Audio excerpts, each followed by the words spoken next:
Conceptos preliminares antes de enfrentar un diagnóstico urbano de un sector de la ciudad. Topografía. Territorio. Para la geografía, el territorio es una porción de la superficie terrestre que pertenece a un país, una provincia o una región, normalmente compuesto por la topografía de la zona. El territorio cumple un valor fundamental dentro de los conceptos que necesitamos entender antes de intervenir un sector. El término puede ser extensivo a la tierra o terreno que posee o controla una persona, una organización o una institución. Ya desde el punto de vista casi político, el término puede referirse también a un pedazo de la tierra, ¿no? Una zona, una extensión, pero que previamente está controlada por alguien o por una organización o finalmente por una institución. En geopolítica, el territorio es la delimitación en la cual existe una población asentada y que depende de una autoridad competente. Cuando ya hablamos en términos geopolíticos, en términos casi urbanísticos, el territorio es una, un pedazo, una porción, ¿no? Pero que está completamente delimitado, en donde existe ya una población viviendo, una población asentada, y que además están organizados y dependen de una autoridad competente. Ciudad.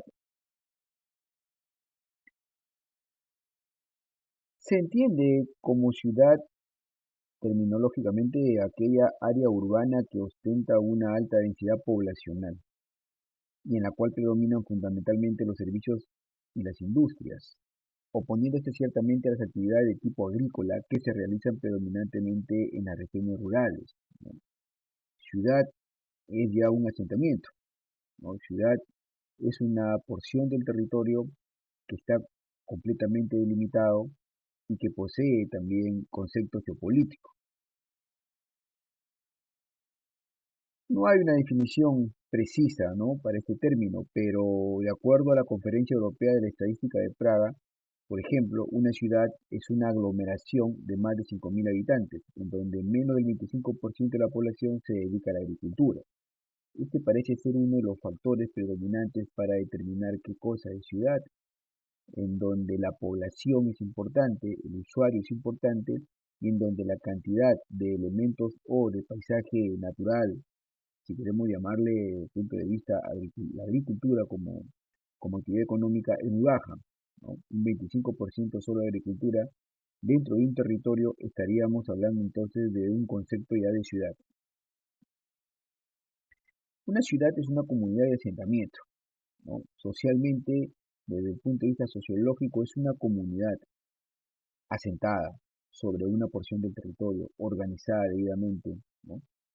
Delimitado geopolíticamente, un espacio social donde un colectivo humano reside, se organiza y se reproduce socialmente. Como toda comunidad humana, contará con su propia pauta de organización, con su propia política, puesto que quienes participan de la vida de la ciudad forman parte de un gran colectivo. Una ciudad es una comunidad de asentamiento base sedentario, permanentemente y que no depende de desplazamientos estacionales. No hay comportamiento errante, están asentados, son básicamente sedentarios, temporales o cíclicos del lugar de emplazamiento. Se trata de un asentamiento con una estructuración estable del espacio social, con una arquitectura de carácter permanente, realizada con medios técnicos adecuados para esta perdurabilidad. Las edificaciones destinadas a unidades domésticas o lugares singulares de carácter político e ideológico, junto con la estructuración de espacios comunitarios de acceso colectivo, ¿no?, configuran el entramado urbano propio que poseen nuestras ciudades. Paisaje. ¿Cómo debemos entender al paisaje para enfrentar un trabajo de diagnóstico urbano? Es importantísimo el paisaje porque el paisaje es el elemento a diagnosticar.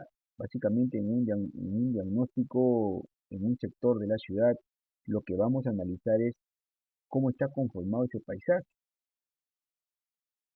El paisaje es la extensión de terreno que puede apreciarse desde un sitio. Podríamos decir que es todo aquello que ingresa en el campo visual desde un determinado lugar. Entonces, cuando hablamos de paisaje, básicamente hablamos de percepción, hablamos de apreciación, ya que estamos hablando de un campo visual. Para que exista un campo visual tiene que haber alguien que observe. El concepto de paisaje tiene diversos usos, de acuerdo a la disciplina en cuestión. Todas las nociones coinciden en contar con la presencia de un sujeto observador. Como decíamos antes, necesitamos a alguien que observe para que exista paisaje. El concepto de paisaje por sí solo no existe. Necesitamos un observador o un usuario en el mejor de los casos. Y además necesitamos un objeto observado, que en este caso viene a ser el terreno.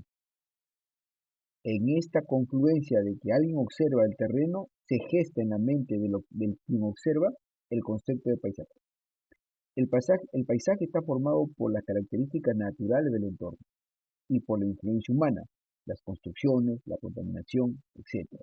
Es decir, pueden haber distintos tipos de paisajes. El concepto actual de paisaje es entendido como la imagen de la realidad, generada por un observador, resultante de mirar consciente y sensiblemente un determinado entorno. Es la traducción de lo observado y de lo vivenciado. Entonces, somos nosotros los ciudadanos quienes construimos el paisaje. La acción del hombre construye el paisaje. La mente del hombre abstrae, entiende y conceptualiza el paisaje. Tipo de paisaje. Existen los paisajes naturales, con muy poca intervención de la mano del hombre. Son territorios casi vírgenes, muy conocidos y explorados, pero que no han sido trabajados ni explotados por la mano humana. Muchas veces, por este carácter de natural, adquieren, según las reglamentaciones vigentes, carácter de reserva natural y por tanto pasarán a ser espacios protegidos.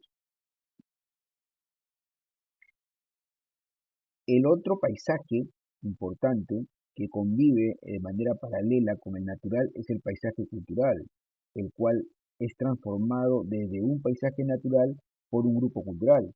Este grupo cultural está conformado por usuarios, por ciudadanos, por humanos. El paisaje cultural entonces es una manifestación del ser humano. Cuando el ser humano transforma, interviene y transforma el paisaje natural, crea el paisaje cultural. La cultura es el agente y el área natural es el medio. El paisaje cultural es el resultado de esta transformación. Y los paisajes culturales se clasifican en dos categorías: paisajes rurales y paisajes urbanos, cada uno con sus propias características que lo definen. Paisaje urbano, que es lo que nos interesa porque vamos a diagnosticar un sector de la ciudad. Paisaje urbano. El paisaje urbano responde a la imagen de un entorno artificial. Como ya hemos mencionado, el paisaje cultural se divide en urbano y en rural. El urbano responde a una imagen de un entorno ficticio, artificial, creado, ¿no? No natural, que se define por una escala determinada de territorio y desde un carácter específico de paisaje, resultante del tipo de componentes que lo integran, estructuran y determinan. Un paisaje urbano entonces va a responder a lo que contiene en su interior. Lo que contiene en su interior es un conjunto de componentes que le dan su estructura, que le dan sus características, que lo integran y lo determinan. Y de esa manera un observador puede hacerse una imagen de lo que sucede con el paisaje urbano que está observando.